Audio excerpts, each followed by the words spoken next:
मतलब 20-25 दिन का हम लोग टाइम दिखा सकते हैं कि वो 20-25 दिन का उनका स्टे होगा। वर्क रिस्ट्रिक्शंस नहीं होती। उसके बाद आप टिकट्स भी करा देते हो। ऐसा इवेंट होना चाहिए जो आपका पेरेंट्स के वीज़ा के केस को स्ट्रॉन्ग बना दे।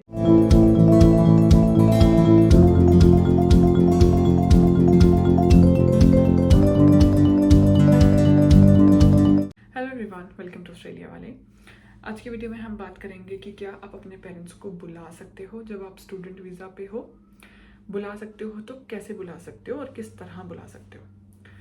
तो सबसे पहली बात, जब आप स्टूडेंट वीज़ा पे हो तो ये बहुत बड़ा स्ट्रगल है अपने आप में। इन अ कंट्री लाइक ऑस्ट्रेलिया और सभी कंट्रीज, कनाडा, यूके, यूएसए, आपको सबका पता है कि क्या हाल हो रहा है।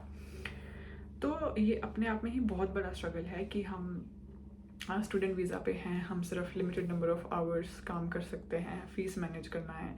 बहुत लोगों को नहीं फ़ीस मैनेज करना होता because they family supports them, लेकिन मेजोरिटी लोगों को फ़ीस भी देखना होता है, ग्रोसरी और रेंट तो है ही। तो जब आप अपने पेरेंट्स को बुलाने का यहाँ डिसीजन लेते हो, you don't want that they struggle with you. I understand कि जब हम स्टूडेंट वीज़ा पे होते हैं तो हमारी असाइनमेंट्स नहीं हो रही होती, हम फेल हो जाते हैं, काम नहीं मिल रहा होता, हम कैश पे काम करने की कोशिश करते हैं, वो नहीं मिलता, टीएफएन पे 24 घंटे से ज़्यादा नहीं कर सकते, मनी में स्ट्रगल कर रहे होते हैं। तो आप नहीं चाहोगे कि जो परेशानियाँ आप झेल रहे हो, you tell your parents about that, क्योंकि जितने आप दुखी हैं आपके पेरेंट्स उससे ज़्यादा ही दुखी होंगे। But still if you want to see your parents, तो आप कोई भी डिग्री या डिप्लोमा कर रहे हो अगर, तो आपको समर ब्रेक या विंटर ब्रेक या फिर सेमेस्टर ब्रेक यहाँ पे बोलते हैं, जो आपका एक सेमेस्टर ख़त्म होने के बाद आपको लगभग 4 हफ्तों की छुट्टी मिलती है, आप उसमें जाके अपने पेरेंट्स को विजिट कर सकते हो। सेइंग दैट, प्लीज़ आप ये मत सोचना कि मुझे नहीं पता कि कितना खर्चा आएगा। एक तो आपका काम रुक जाएगा क्योंकि सेमेस्टर ब्रेक ही एक ऐसा टाइम होता है जिसमें हम लोग फुल टाइम काम कर सकते हैं, हमारे पास वर्क रिस्ट्रिक्शंस नहीं होती। और उसके ऊपर से आपका टिकट्स का खर्चा बहुत ज़्यादा हो जाएगा जब आप घर जाओगे। और जब आप घर जाते हो तो सपोज करो आपको आए हुए 1 या 2 साल हो गए हैं, and then when you are planning to visit your home, तो ऐसा भी नहीं होता कि आप बिल्कुल खाली हाथ चले जाओगे, क्योंकि यू योरसेल्फ थिंक कि थोड़ी सी एक्सपेक्टेशन सबकी होती हैं। तो इसमें हमें एक ही ऑप्शन दिखता है कि यार अपने पेरेंट्स को यहाँ बुला लेते हैं। अब पेरेंट्स को बुलाने का प्रोसीजर के बारे में हम बात करेंगे। देखो, पहली बात तो कोई ऐसा इवेंट होना चाहिए जो आपका पेरेंट्स के वीज़ा के केस को स्ट्रॉन्ग बना दे। जैसे कि आपकी कन्वोकेशन, सपोज करो आपने कोई डिग्री करी है और वो डिग्री कंप्लीट हो चुकी है, अब आपकी कन्वोकेशन है, जिस दिन आपको डिग्री मिलेगी, आप ऑनर किए जाओगे, है ना। तो वो इवेंट बहुत बड़ा इवेंट होता है, ऐसे वीज़ा लग जाता है पेरेंट्स का। तो मैं आपको उसी का एग्जाम्पल लेके बताती हूँ। सपोज करो आपको कन्वोकेशन पे अपने पेरेंट्स को बुलाना है, तो उसके लिए सबसे इम्पोर्टेंट क्या है, आपको एक डॉक्यूमेंट लेना पड़ेगा अपनी यूनिवर्सिटी से, स्टेटिंग दैट कि आपने सो एंड सो डिग्री किया है and you have earn that degree and now it's your graduation ceremony. तो वो डॉक्यूमेंट आपके पास होना चाहिए। वो हो गया जो आपकी तरफ से जाएगा, आपकी कोर्स की प्रोग्रेस रिपोर्ट, और जो आप अपना इनविटेशन लेटर भेजोगे अपने पेरेंट्स के लिए। उसके बाद आप टिकट्स भी करा देते हो। अब ये नहीं होता कि अरे हम टिकट्स करा देंगे तो वीज़ा रिजेक्ट हो गया तो उसका कैंसिलेशन का या रिफ़ंड का क्या होगा। हर चीज़ का सोल्यूशन होता है, मैं यहाँ पर नहीं बोलूँगी, but I think everybody nose about it. तो आप अपने टिकट्स दिखा सकते हो कि मैंने उनका टू एंड फ्रो कराया हुआ है। सपोज 15 तारीख की अगर कन्वोकेशन है तो मैंने 10 की टू एंड फ्रो, यानी कि जब वो वापस जाएंगे तो मतलब 20-25 दिन का हम लोग टाइम दिखा सकते हैं कि वो 20-25 दिन का उनका स्टे होगा। ये हो गई चीज़ें आपकी तरफ से। अब आपके पेरेंट्स की तरफ से क्या चाहिए? आपके पेरेंट्स की तरफ से चाहिए, if both of them are working, तो उनकी बैंक स्टेटमेंट्स, उनकी pay slips. If they don't have that, अगर उनका बिजनेस है तो ऑब्वियसली आपकी बैंक स्टेटमेंट्स उसमें चाहिए होंगी, और आपका बैंक, जो भी आपका बिजनेस का रजिस्टर्ड अकाउंट है उसकी, आपके बिजनेस की भी रजिस्ट्रेशन कई बार चाहिए होती है।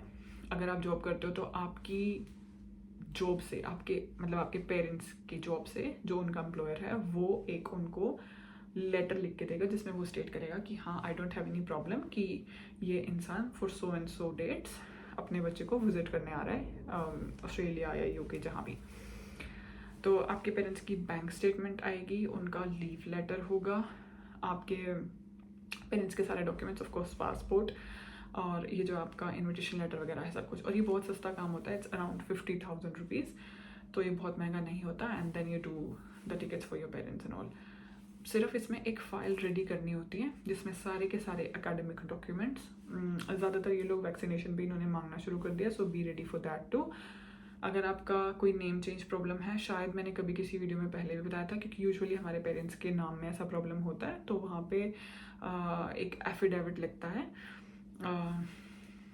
That the person is known as this also. Suppose उनके पासपोर्ट में सिंह है और उनके बाकी के डॉक्यूमेंट्स में कुमार है, तो एक एफिडेविट लग जाएगा, उसका कोई इशू नहीं होता।